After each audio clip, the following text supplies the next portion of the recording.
The morning of September 1st, 1934, began like any other for Thomas Hunter Griffiths. The young stock agent's son was walking his prize bull back to the family farm along Howlong Road, 5 miles west of Albury.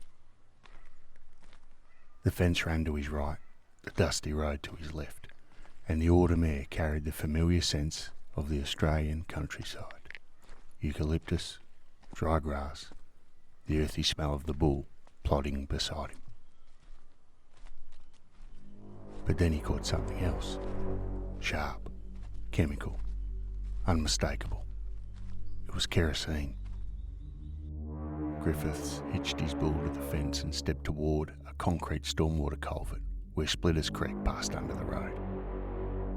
What he saw protruding from that pipe made him abandon his prize bull and sprint, all the way back to his father's farm to telephone the police. Human legs. When Constable McRae and his colleagues arrived, they found a scene that would haunt them for the rest of their careers. A young woman's body had been thrust head first into a common potato sack and stuffed into the culvert. Her head was wrapped in a blood-soaked towel. The lower half of her body was charred to what the police report described as a black mass. But it wasn't the burning that killed her. Medical examination would reveal the true horror. She'd been shot with a .32 caliber bullet that entered below her right eye and lodged in the back of her neck. Then, as if that weren't enough, someone had delivered 8 savage blows to her skull, likely with a tyre lever or mallet, fracturing the bone and lacerating her brain. After she was dead, her killer had doused her body in kerosene and set it alight. A neighbour would later report seeing fire in that culvert in the early hours of August the 28th, 4 days before Griffiths made his discovery. Rain had extinguished the flames before they could complete their work, leaving behind evidence that would obsess Australia for decades. What captured the public imagination more than the violence, more than the calculated brutality, was what the victim was wearing when she died. Yellow silk pyjamas, embroidered with a Chinese dragon. Welcome to Struth, a podcast where we venture into Australia's most perplexing mysteries that continue to defy explanation decades later.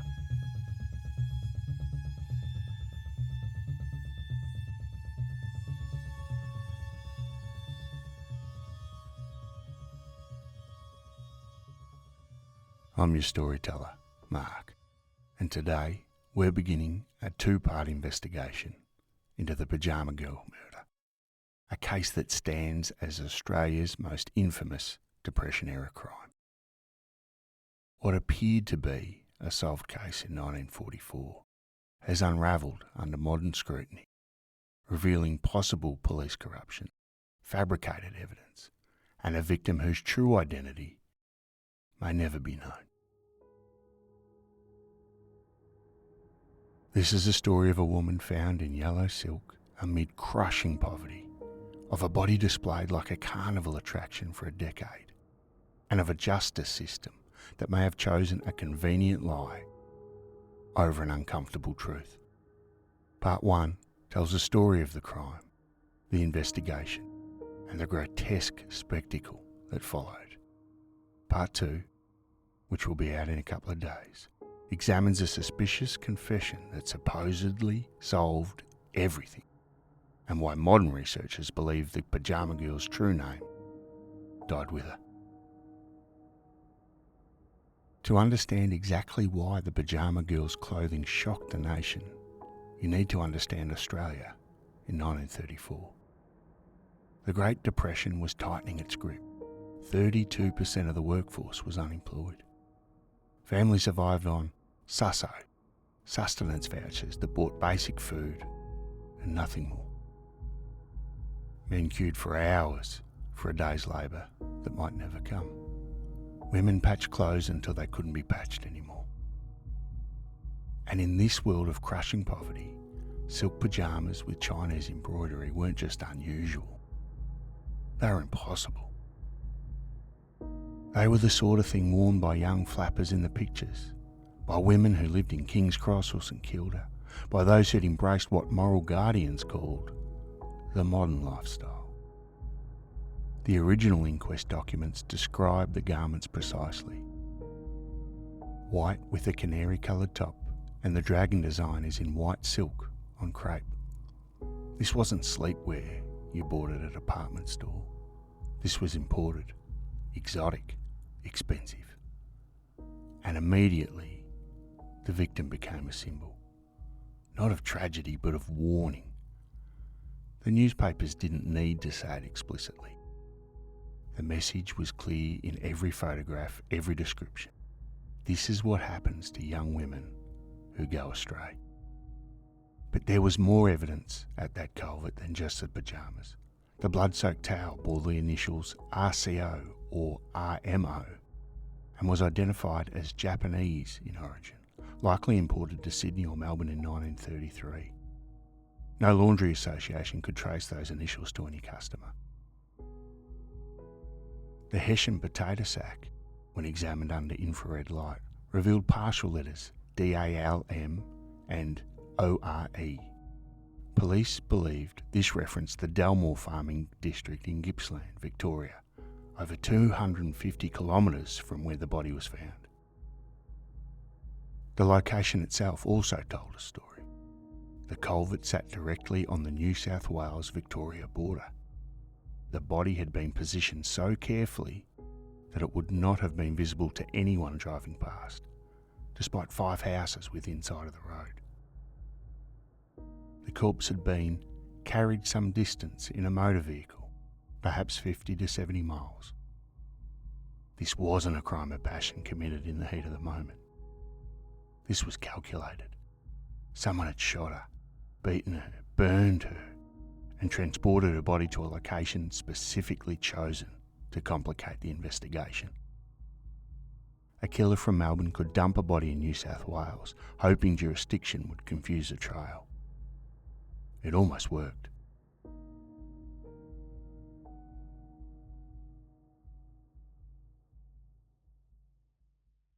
With a face terribly deformed by 8 blows to the skull and flames that had charred half the body, traditional identification methods were useless. The victim's fingerprints produced no matches. Either she'd never been in trouble with the law, or her prints had been destroyed in the fire. Police faced an impossible question. Who was she? They compiled a list. It started with a few dozen names. Women reported missing, women who'd vanished without explanation, women whose families hadn't seen them in months or years. The list grew. 30 names, 50, 100. By the time they finished, police had identified 125 women as possible matches. 125. Each one would need to be traced, investigated, eliminated, or confirmed. Before police could identify anyone, they made a decision that would haunt Australian forensic ethics for decades. A decision that transformed tragedy into spectacle and human remains into public entertainment. They decided not to bury her. On the orders of the New South Wales Police, the unknown woman's body was transported to Sydney University's medical school. There, in a basement laboratory, technicians prepared a zinc-lined bath and filled it with formalin, a preservative so effective it could keep tissue from decaying indefinitely. They placed the pyjama girl in that bath, and there she stayed for 10 years. The reasoning was practical, police insisted. How could they identify her if they buried her? How could witnesses come forward to recognise her face if she was 6 feet underground? The preservation was temporary, they said, just until someone claimed her, just until they could put a name to the body. But temporary became months, months became years, and the pyjama girl became something Australia had never seen before. A permanent exhibition of death. Thousands came. They filed past the zinc bath in the medical school basement, staring at the woman floating in chemical preservation. Some came with genuine hope of identification, searching the distorted features for someone they'd lost. But many came for what the university registrar, Mr. Sell, called morbid curiosity only, and with no genuine claim. The university complained of a great amount of inconvenience, but the spectacle continued. Artists came to sketch her, photographers took pictures that police then doctored, trying to make the corpse look more lifelike for distribution. Around 1938, police officer Cecil Jardine created a death mask, a plaster cast of her face that could be displayed when the body itself wasn't available. Just imagine that for a moment.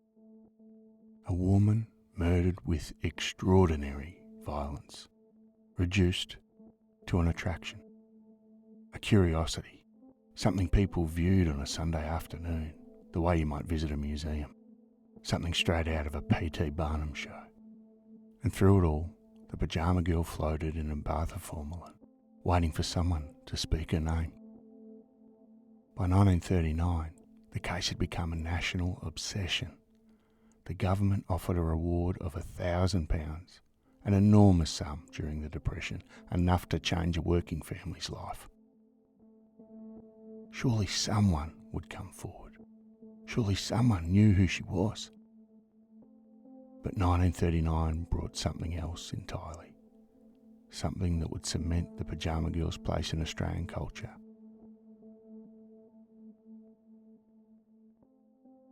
Rupert Kathner and Elmer Brooks were not your typical filmmakers. They were con artists who financed their films through elaborate scams. They were described as the Bonnie and Clyde of Australian cinema. Charismatic, audacious, and utterly contemptuous of authority. When Police Commissioner Mackay specifically banned all newsreel coverage of the Pyjama Girl case, Kathner and Brooks saw opportunity. They hatched a plan that was either brilliant or completely insane, depending on your perspective. They would break into Sydney University's medical faculty, film the actual preserved body, and create what would become Australia's first true crime film. The break-in was meticulously planned. They brought a single light bulb to illuminate the basement. But when they finally stood before the zinc bath, hearts pounding, camera ready, the bolt broke. Standing in darkness with the body floating just feet away, plan completely ruined, they made a decision. If they couldn't film the pyjama girl in real life, they'd create their own. Alma Brooks herself played the corpse. They filmed a mock-up scene at a public bathhouse, Brooks lying perfectly still while Kathner's camera captured her from angles that would match the medical photographs. Then they reconstructed the crime scene at the culvert, used voiceover narration structured like a thriller, and set the whole thing to dramatic music by Wagner. The Pyjama Girl murder case premiered at Sydney's Capitol Theatre in August 1939. It was explosive. The film used reenactments, actual crime scene photographs, and Kathner's distinctive narrative style to transform the case into entertainment. The film became a sensation despite, or perhaps because of, the controversy. It proved that the Pyjama Girl had transcended mere criminal investigation. She'd become myth, legend, a story Australians told themselves about Depression-era darkness. But the film didn't solve anything. The body still floated in its bath. The 125 women on the list remained untraced, uneliminated, and as 1939 turned into 1940, 1941 and then 1942, the case continued to grow colder. The Pyjama Girl had been dead longer than some people had been alive. Police who'd worked the original investigation retired. New detectives inherited files that seemed unsolvable. And still, the body waited. Let's deviate just for a moment and talk about some of the women on that list of 125 names. There was Anna Philomena Morgan, a missing Sydney woman whose mother initially denied the body could be her daughter, denied it twice in fact. But then a Dr. Palmer Benbow, a controversial amateur forensic investigator who'd attached himself to the case, became convinced Anna was the victim. He pioneered facial measurement comparison techniques, taking meticulous measurements of the preserved corpse and comparing them to photographs of Anna. In 2022, researcher David Morgan used modern facial recognition software to re-examine Palmer Benbow's work. His conclusion? It's now easy to see why Benbow thought that the corpse was Philomena Morgan. She matches the body. But at the time, police claimed Anna Philomena Morgan was actually a woman named Jean Morris, stabbed 43 times in Queensland in 1932. Photographic comparisons don't support this claim, but it was enough for police to eliminate Anna from their list.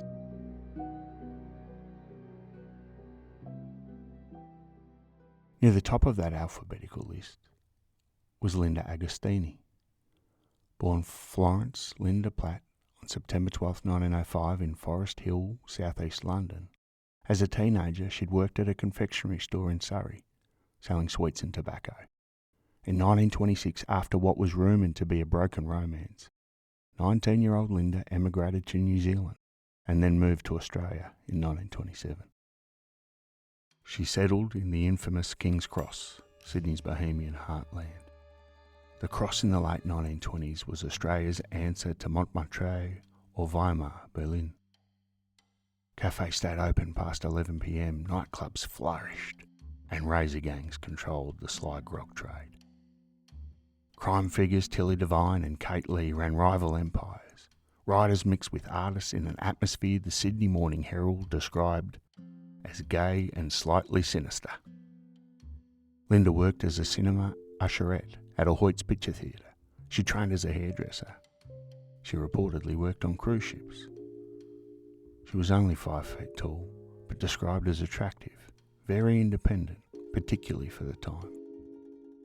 Family members said she was hot-tempered but also very sweet. Letters survive of her nursing a sick pet canary back to health.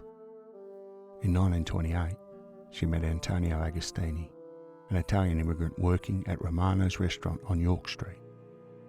They married on April the 22nd, 1930 at the Registrar General's office in Sydney.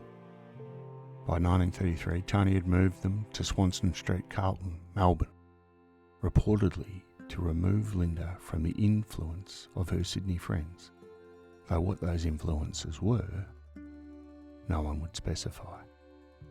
Then, in late August 1934, right around the time a woman's body was being stuffed into a culvert outside Albury, Linda Agostini vanished. She was never reported missing by her husband. Tony Agostini would later claim she had simply left him. But when police checked Linda Agostini's dental records against the Pyjama Girl's teeth, they didn't match.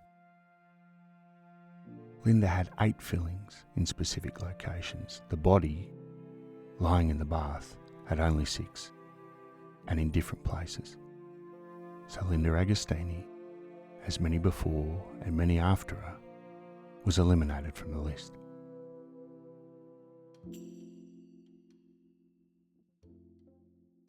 The investigation continued. Other women were traced, other leads followed and discarded, but none of the 125 names led anywhere definitive. The years continued to pass, the war came. Italy joined the Axis powers, and suddenly thousands of Italian Australians found themselves classified as enemy aliens.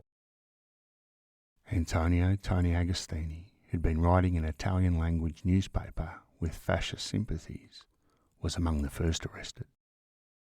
Antonio was born on May the 20th, 1903, in Altavole, Treviso, in far northern Italy. He was university educated, which was unusual for an immigrant of that era. He arrived in Australia in 1927, the same year as Linda, and initially leased the cloakroom at Romano's, Sydney's most glamorous restaurant. This was the kind of place where patrons dined in evening dress to orchestra music, where Sydney's elite went to see and to be seen. By the early 1930s, Tony had become a journalist for Il Giornale Italiano, a weekly Italian-language newspaper with 8,000 readers. The paper shared what it called patriotic fascism sympathies, support for Mussolini's regime. In 1930s Australia, before the war, this wasn't particularly controversial among Italian immigrants. Mussolini was rebuilding Italy, making the trains run on time and restoring national pride. But when Italy declared war on Britain on the 10th of June 1940, everything changed. Antonio Agostini was among the first arrested as an enemy alien. He spent the next 4 years moving between 3 internment camps: Orange in New South Wales, Hay in the Riverina, and finally Loveday in South Australia, the largest Commonwealth internment camp in the Southern Hemisphere. Nearly 5,000 Italians living in Australia were imprisoned during the war. Over 20% of the entire Italian-Australian population locked up simply for their heritage. Many were market gardeners, cafe owners, musicians. Most had lived in Australia for decades. Some even had Australian-born children serving in the armed forces. But none of that mattered. During his internment, something changed in Antonio. Fellow internees reported that he became disillusioned with the Italian Fascist Party. When Italy joined the Allies after Mussolini's fall in 1943, Agostini petitioned for release, and in January 1944 his petition was granted. In February 1944, he walked out of internment and back into a changed Sydney. He had no money, no prospects, no standing in the community. The journalism career was finished. No one wanted to employ a former fascist sympathiser. So he went back to where he'd started, Romano's restaurant on York Street. He became a waiter, a 41-year-old man serving food to Sydney's elite, many of whom had probably forgotten he ever existed. And it was there that he encountered an old acquaintance, someone who ate at Romano's regularly, someone who remembered Tony from before the war, Police Commissioner William John Mackay. By 1944, the Pyjama Girl case had become more than just an unsolved murder. It had become an embarrassment, a symbol of police failure that had been floating in a bath of formalin for nearly a decade, while the department claimed to be working diligently on the case. Commissioner Mackay was a man under enormous pressure. Known as Big Bill, 6 feet tall, weighing 95 kilograms, he was described as fearless, brilliant, and ruthless. He'd personally toured Nazi Germany in 1936, where he was impressed by the efficiency of the German police. He'd crushed the Darlinghurst razor gangs. But his department was mired in scandal, under constant criticism from the press for incompetence in being unable to close a long list of unsolved crimes. And right at the very top of that list, floating in its zinc bath, was the Pyjama Girl. In December 1943, Mackay assigned 2 new detectives to review the 125 files of women. Close to the top of that alphabetical list was Linda Agostini, previously ruled out because her dental records didn't match. And then, in February 1944, something remarkable happened.